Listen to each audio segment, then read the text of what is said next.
Chapter 15 Finding My Next Target. Layla had been tracking Quinn and the others for a while now. She was even there when Quinn was busy dealing with Mono. Although she didn't plan to help out or anything, she was just amazed that Quinn was able to attract so much attention in one day. The only thing that Layla was confused about was why did Quinn's punch seem so weak and slow. From the looks of things, it seemed like Quinn really did want to punch Mono, but that defiantly wasn't his best from what she had seen at the training center. After Vorden had stormed off, Peter and Quinn decided that it would be best that they head back to class for their next lesson. They walked for a while, but just before they got back to the first-year building, a group of first-year students were standing in front of the staircase. There were 3 of them in total, and on their wristwatch they had a power level between 2 and 2.5. "What are we going to do?" Dan asked. "For 50 credits by the end of this week." One of the boys said. "I know, why did they have to pick on us, just cause we're weaker than him?" Another boy replied. Credits were the school's and city's currency system. Even though they were at military school, the rest of the city functioned as normal. There were still restaurants and shops and even fun activities and games to play all around the city. If you wanted to do these things, you would have to pay with credits. Students received free food while at the school, but they also received a daily amount of 10 credits that would be sent to their wristwatch. The students were able to get more credits by performing well on missions, school activities, and rewards. Peter and Quinn continued to walk past the boys to head the class. That's when one of the boys called out to them. "Wait, stop right there, you two!" the boy shouted. Peter stopped immediately while Quinn carried on walking. "Hey, are you listening? I said stop," the boy said. Then another boy immediately got in front of Quinn and pushed him back to where Peter was standing. Quinn was hoping another incident wouldn't occur, at least while out in the sun. If he got inside the building just in time, then he thought he would have had a fighting chance.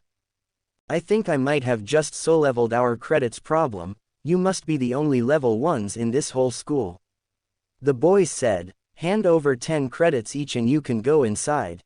"But that's all the credits we have," Peter complained. "Look, I don't want to do this, but if I don't, then my ass gets beat. Hand over the credits now." Peter looked at Quinn with hope in his eyes, perhaps thinking that Quinn might have been able to do something like last time, but after trying to hit Mono, he knew he would have no chance. Besides, these were level 2s. Even at full strength he might not be able to beat them. Quinn decided that it would be better off to just hand over the credits anyway. It was better than losing a fight and forcing the credits over. Just then Quinn received another system message. A new quest has been given. A power level difference of 2 has been detected. Additional express will be awarded. Defeat the student known as Riley. Suddenly, Quinn wanted to test out his chances. The idea of gaining additional express and leveling up even further became really attractive to him, but Quinn wouldn't let his greed win him over.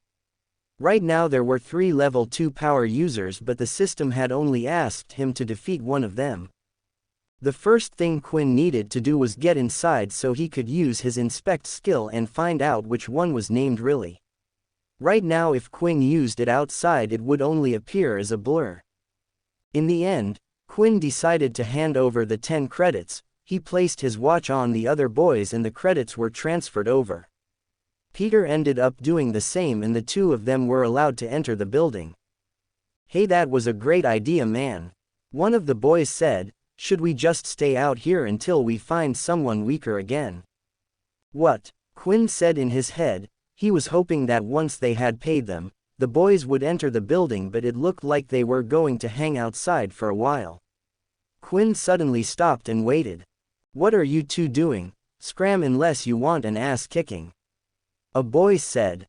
Then Quinn clenched his fist and shouted, "Really?" All 3 boys turned their heads at the same time, but not one of them replied. Quinn bad luck continued, but he had one more plan to find out which one of them was Riley. "If you pull this sort of thing again on me, Riley, you're dead," Quinn said. Suddenly the boy stood in the center of the 3 with red hair got up and shouted, What the hell did you say to me, you little punk? Run! Run, Quinn shouted. Like a bolt of lightning, Peter and Quinn ran as fast as they could to their next class. What did you do that for? Peter asked. I just wanted to annoy them a little. Peter couldn't help but think Quinn was a little mad, but he liked the fact that Quinn didn't seem to take crap from people stronger than him and kind of looked up to him a little. Once they were just outside their class, Quinn opened up his status screen to check if the quest was still active. Good. Even though Quinn was now away from Riley, it seemed like the quest was still active and Quinn would get the express as long as he completed it at any time. And now he knew which one was Riley and who his first target would be. You're going to help me level up,